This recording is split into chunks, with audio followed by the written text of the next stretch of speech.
நடைபெறக்கூடிய ஆட்சி 2.5 லட்சம் கோடி ரூபாய் மின்துறையில கடன் இருக்கு. அதை சரி பண்றதுக்காகவும் இனி வரக்கூடிய டெண்டர்கள்ல ஊழல் இல்லாம முழுசா அரசு பணம் அப்படியே பொருளுக்காக போவதற்கான எந்த விதமான லீக்கேஜும் இல்லாம ஊழல் இல்லாம நடப்பதற்கான முயற்சிகள் அவங்க எடுக்கிறாங்க அப்படிங்கிறத நீங்க பாராட்டுறீங்களா, இல்ல இதுவும் வேற மாதிரியா நடப்பதற்கான விஷயங்கள் தான் குற்றம் சாட்டுறீங்களா?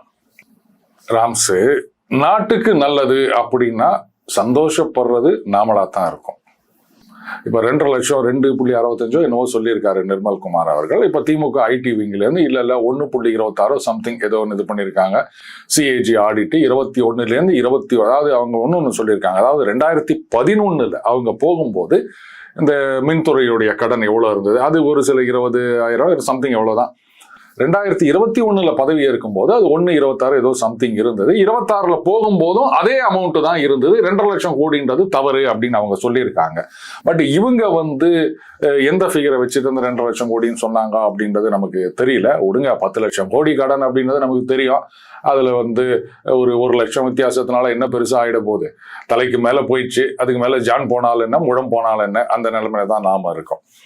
சரி, அடுத்தது இப்போ அந்த ஏதோ டெண்டர் ரத்து செய்யப்பட்டது அப்படின்னு சொல்லியிருக்காங்க. ரொம்ப சந்தோஷம்.